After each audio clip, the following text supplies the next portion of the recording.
Hello Aquarius, great to have you here. My name is Shauna. Today's reading is a general love forecast for November 2025.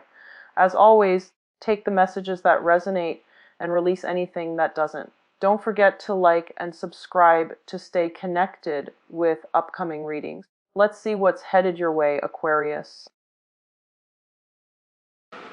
Hello there, Aquarius. Welcome to your reading. I've got some really interesting images that came through. So bear with me. First of all, so I see this warrior couple. They're wearing what looks like medieval style, I guess, armor. So one is a woman, the other one is a man. So I don't know if they're romantically involved, but they're kind of standing next to each other. The man, he has like a broadsword, one of those big swords that you have to hold with two hands, and the woman, she's got a smaller sword, and the other hand has like a shield, and they're surrounded by people that wants to, I guess, kill them. And then there are two of them. Their backs are to each other. They're like trying to protect each other, but also fight off the people that have encircled them. So I see like 8 or 9 people circling around them. And so it flashes to this tunnel of light. So I guess like they must have perished. And then I see the same 2 people, the man and the woman, but the woman is wearing in modern day clothes. She's wearing what looks like a business suit, and she looks like she could be a secretary or a paralegal. There's a lot of documents and files on her desk. And then she's sitting down at her desk, and the man is standing up, and he's wearing a suit. And he seems to be like her boss or something like that. And he's telling her, he's giving her details about a very, very important case, and then she's taking notes. So right away when I saw this, I almost feel like many of you might be in a relationship where it's a reincarnational, where there might have been, a shared past life situation. And what I feel is there is residual energies from those past lives that are carried over to this lifetime. And the first thing that I felt was this very intense, life or death type of a situation, where if you were in that past life where you were, fighting with each other against your enemies or whatever, there's an element here about, having a tremendous amount of trust that the other person has your back, having a tremendous amount of trust that the other person is not going to, stab you in the back and leave you for dead and save their own skin. So I feel like some of you are in that type of a relationship where there is an immense, immense, immense amount of trust that you have with one another. And going to the other image where it's almost like a boss subordinate type of a relationship, there might be a little bit of a power dynamics or power struggles in the relationship, where one person feels like they make the executive decisions and then the other person has to obey, or one person feels like they're in more of a subordinate role and they have to cater to the other person. So that's what I'm feeling here, and I feel like those energies are carried over into your present relationship. Okay, so for those who are in a relationship and that resonates with you, what I feel is, on the one hand, when we are reunited with a soul, especially somebody that we shared a past life, love relationship with, it can feel very magical. It can feel like, you talk to this person for 5 minutes and you feel like you've known them a lifetime. It can stir up a lot of passion and a lot of just indescribable magnetism. It's almost like you're drawn into each other's orbits. Okay, there might have been a lot of synchronicities, a lot of I feel like chance encounter where you kind of run into each other, unexpectedly. There's a lot of that, and I feel like it is stemming from some type of a past life connection. I'm also seeing as well you both really inspire each other, because this past life energy is all about growth and expansion, and it's almost like there's so much trust involved in the relationship, where no matter what, you want the other person to do well. You want the other person to be happy. You want the other person to thrive, and you want the other person to survive, okay? To do well, to excel professionally. You're not threatened by the other person outgrowing you, and vice versa. They're not threatened about you outgrowing them. Two people just really want what's best for one another. And whenever I see this sense of responsibility too, and it's coming up in this card. We have here the Two of Swords. Agreeing to disagree. Okay, this is like kind of like that stalemate. It's almost like that truce. Okay, we're not going to, aggravate each other. We're not going to continue to, argue over this. We can agree to disagree. So I feel that there's a sense of, that yin yang energy, that male female, I guess like opposite, where the two of you are very, very different from each other, but together you know how to harmonize the energies, you know how to make things work. And despite your differences, there is a great degree of trust here.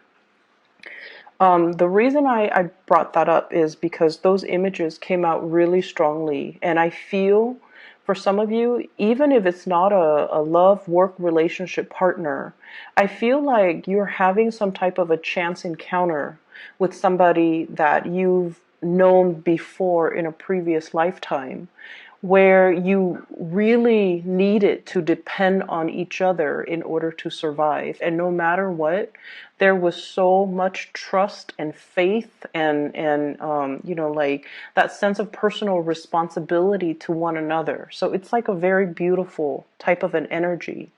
But at the same time, past life energies can keep us very stuck, okay? Ways of doing, patterns of behaving, all of those things can be a little bit restrictive. That's what I'm sensing. So breaking away from that, and a lot of people do past life regression so that they know what challenges they face in their past life and how that has really affected them in this lifetime, or how that has created very it's almost like unexplained phobias or unexplained fears or cycles of behaving, so that they can break those cycles. So I feel like this past life snippet that I'm seeing is hopefully allowing some of you to kind of leave it in the past and try to move forward, okay? And what's coming out very strongly for me is it's almost like, if you are in that lifetime where you're fighting off like 8 other people, you're not in that survival mode, fight or flight mode anymore. And so you have to kind of be strategic about using the resources that are around you in order to make the situation a little bit more harmonious. Okay? So that's what I'm getting. What's coming in for you, especially for, this month? I have here the Princess of Wands, and this is in the traditional Rider-Waite deck. This is more like the Page of Wands.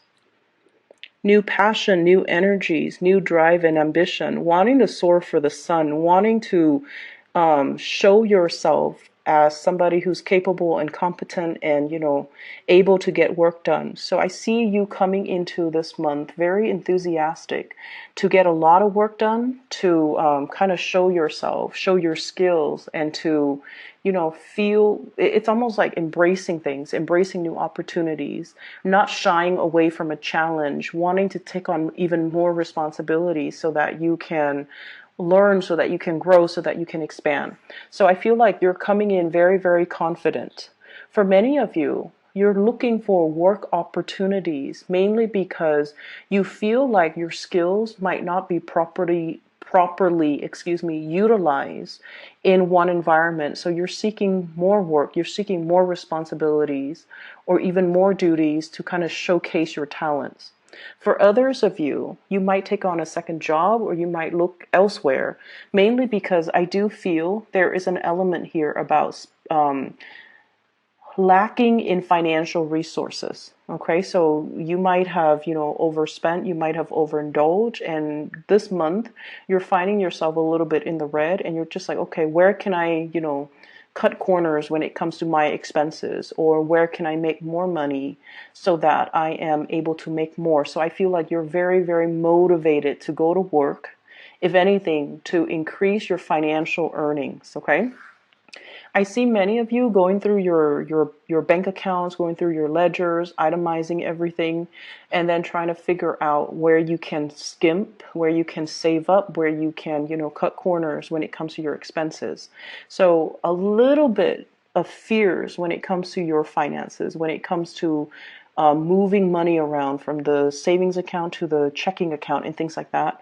I see a lot of that coming in for this month, and I see you itemizing to figure out, if, for example, if you're contemplating a move, how much is that going to cost? How much is it going to cost for a new house, a new apartment, and especially to renovate or even to arrange, I'm seeing, and also like buy new furniture. So I feel like you're itemizing everything. You're putting things up for sale. You're cleaning and decluttering your environment.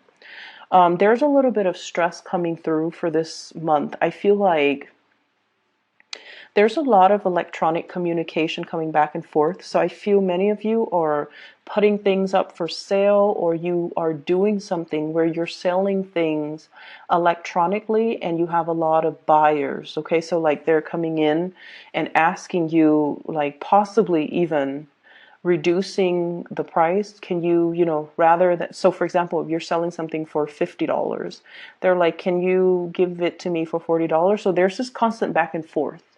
And I feel like you can, kind of put your foot down just to save yourself, the emotional anguish. Just put your foot down and say, oh, I'm sorry, whatever price I listed, that's the final price. I'm very sorry about that. So that's what I see. I feel like people are bargaining with you, but they're not doing it face to face. They're doing it through emails. And it just seems like it's a drawn out process. So they would ask you a question, and it's not until the next day that you respond to them. And then the next day they respond to you. So it feels like it drags on for more than a week when you just want to get these items out of your space. That's what I'm feeling here. So I see a lot of cleaning up, decluttering, which is good. I feel like it's going to put much needed, resources back in your pocket. So traveling light, decluttering your environment, cleaning things up, I feel like it's going to be very fruitful. Okay. What I also have as well, this is the Nine of Cups. Okay. This is a card about emotional fulfillment, getting your wishes met. And when I saw this cup, you know how or like at a wedding, they arrange all the champagne glasses almost in a pyramid, and then they pour the champagne from the top cup, and then it trickles down to all the other ones. That's what I'm feeling.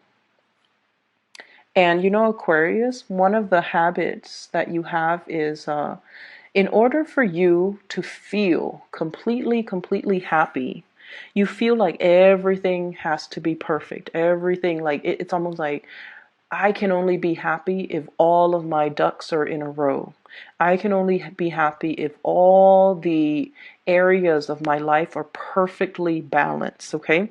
So work has to be perfect. I have to love my job. My relationship has to be perfect. On top of the work being perfect, I have to be with my soulmate. And then on top of work and my love life being perfect, I have to have groups of friends, or, group associations that are really emotionally fulfilling.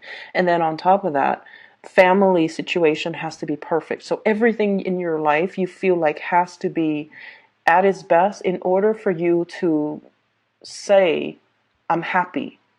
And I feel like there's a little bit of a fallacy when we look at things in that way.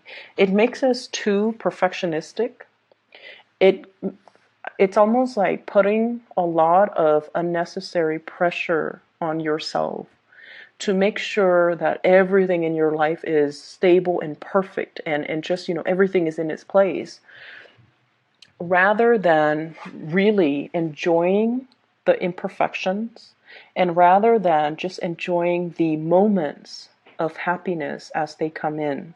So I see almost this obsessive need from your end, not only to control things.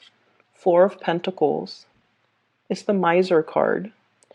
but also you're trying so hard to exact perfection in all areas of your life, and you're not giving yourself a break.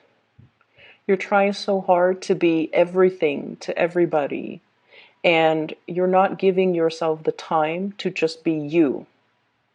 You're measuring, I guess, like your ideals of happiness as being, this total state of completion where everything is neat and orderly and perfect. And you're putting a lot of unnecessary pressure on yourself. I feel like many of you have become aware of this, and you're shifting to a place where you are more welcoming when it comes to, the organized chaos. Like you're welcoming it, and you're okay with that. And so what I feel in terms of this spread overall, when it comes to your advice, is this is a square, right? It is very, very stable. But at the same time, it's a little bit rigid. It's a little bit uninspiring. So they're trying to shift you away from this and to allow this change to happen in your life. A change that is a little bit more open-ended. Change that is also a little bit more like organic. Okay?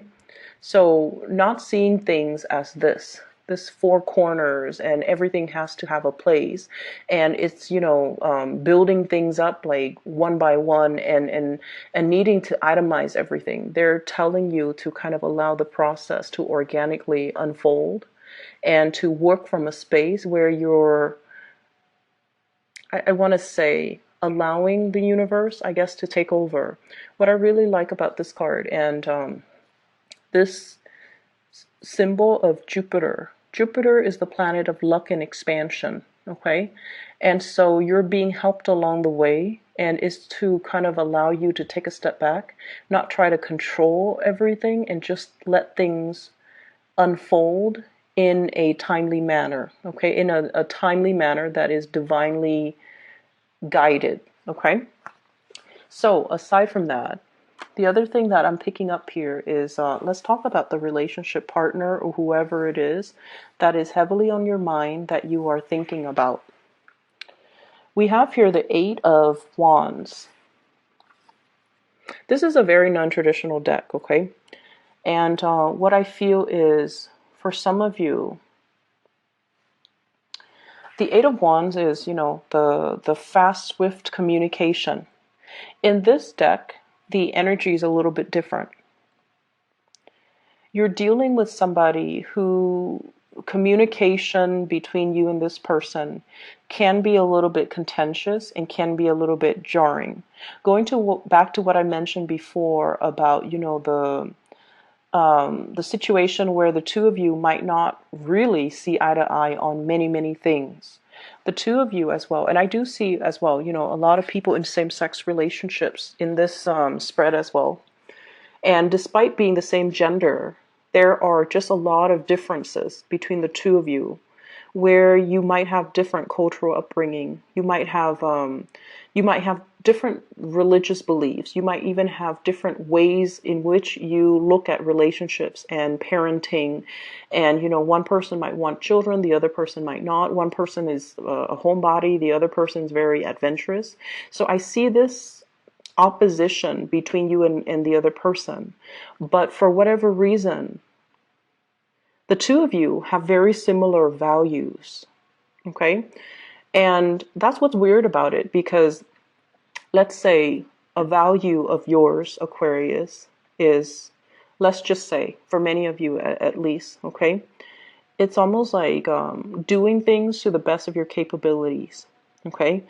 The person that you're dealing with, they have the same values as well. And because of that, on a values basis, things work out well despite all the differences.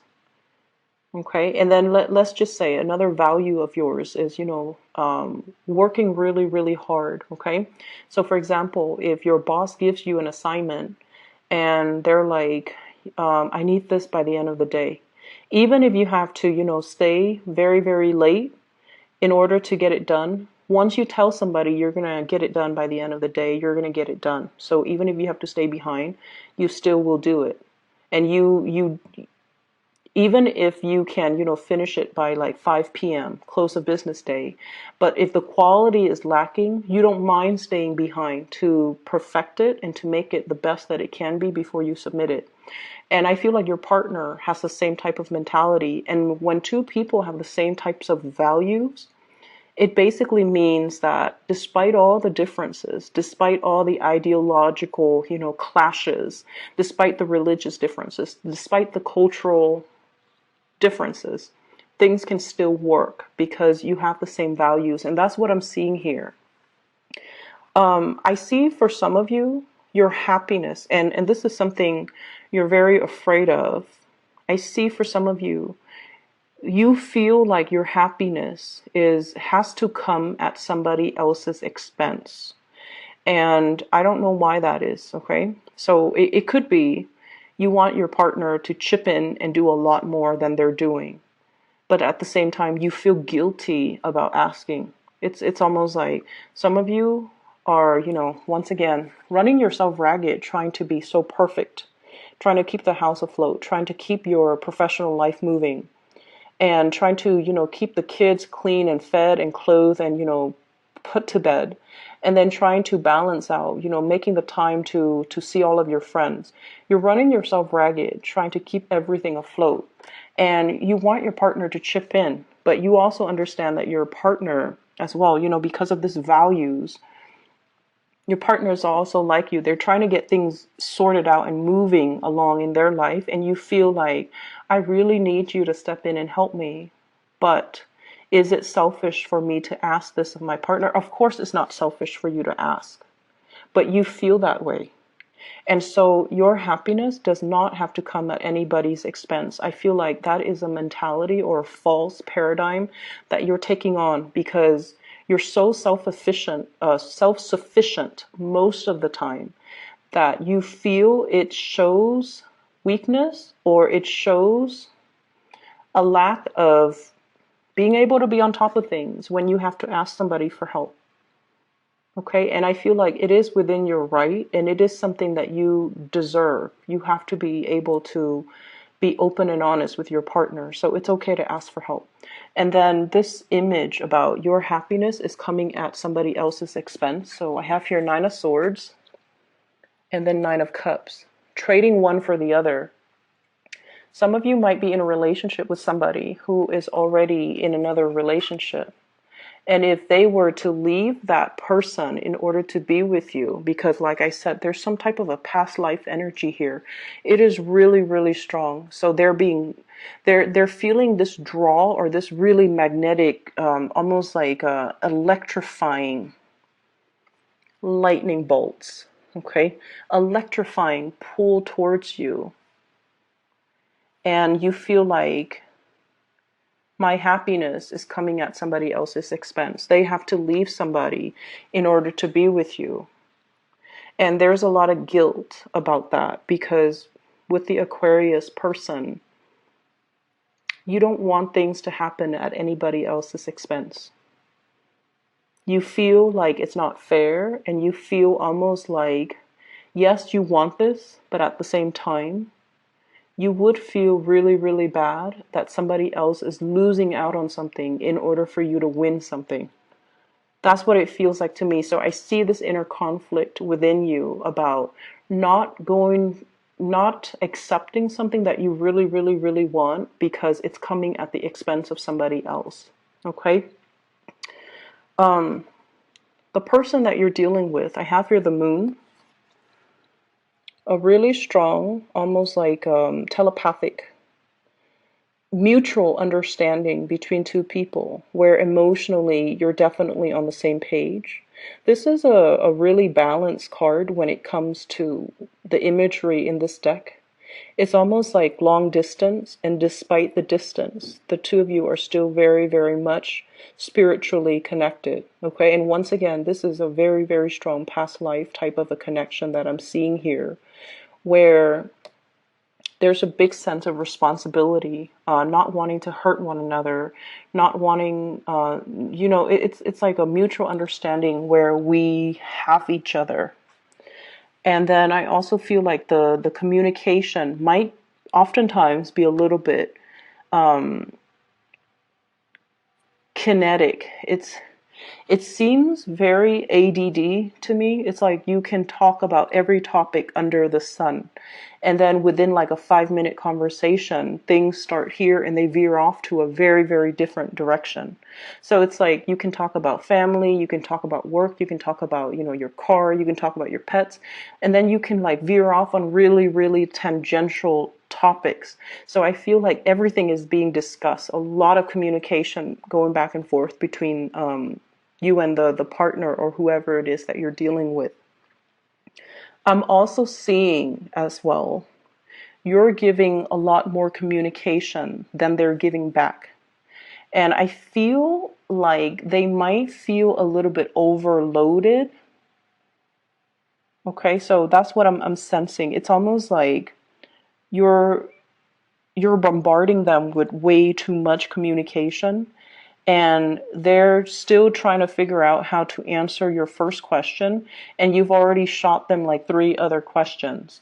So I feel like it would be better if you slow down when it comes to the communication, so that it allows the two of you to understand each other fully and to discuss one topic at a time, thoroughly and completely, before you move on to another topic. Does that make sense? So I feel like there's a lot of communication, but when it comes to substantial communication, I feel like you guys are just like scratching the surface and you're not talking about things thoroughly enough in order to resolve or in order to fully express or fully explore that topic before you completely move on. Okay? So slow down the communication a little bit, asking the other person more follow-up questions so that you understand where they're coming from, because I feel like they feel a little bit overwhelmed. They're like still trying to figure out the first part, and you're already, 3, 4, 5 steps ahead of them. And I feel like they feel a little bit overwhelmed. Okay? Your partner is going through some major transformative changes in their love life as well. And what I mean is, if in the past they've just been like going through the motions, doing what is expected of them, doing what is culturally expected of them, or what is, socially expected of them. So for example, if they are a male and they're in their 30s, they're just like, okay, by the time I'm in my 30s, I need to be established with a career so that I can get married, so that I can, have a kid when I'm 35, because by the time I'm 40, it's going to be too old. That's what I feel is going through your partner's head. This is somebody who's very stable, who's very reliable. And I feel like they're very strong as well. They seem like very well-rounded, and they feel like they're very family-oriented. I'm seeing this rainbow here, and it's almost like that completion. Okay, everything is like under the rainbow. So I feel like it's somebody who's very, very family-oriented. And so they've been going through the motions as to what's expected of them. And I feel like it's not until the past 2 years where they kind of stopped themselves and to look at, am I doing this because it's making me happy, or am I doing this because it's expected of me? So I feel like they're going through some major transformations when it comes to being able to clearly identify what brings them emotional happiness versus what brings them stability, or versus what they're doing that is, appeasing everybody, but that's not really making them happy. I also feel as well, they're starting to understand you a little bit more. So this could be, your significant other, your spouse, or even the person that you are interacting with. They're starting to understand you a lot more. They're starting to understand your way of thinking. They're starting to understand that when they're dealing with you, what they see is pretty much what they got. Because I feel with this moon, where they have been very confused about you in the past, because they kept reading between the lines. They didn't take you at face value. And so now it's like they stop reading between the lines. They just take everything that you say at face value. And I feel like they're starting to get it. They're starting to have like a much better understanding of you. And they're starting to feel as if, I don't have to fear this person. So if in the past, their guard has been up about you, if they've been blocking you or guarding, like, putting up their walls or just doing whatever it is that to kind of defend themselves against you for whatever reason. Maybe they're overwhelmed, or maybe they're afraid of the connection as well. Maybe they're afraid of the responsibilities in the relationship. They're putting their guard down. They're starting to understand you. They're starting to think like you, and they're starting to also they're starting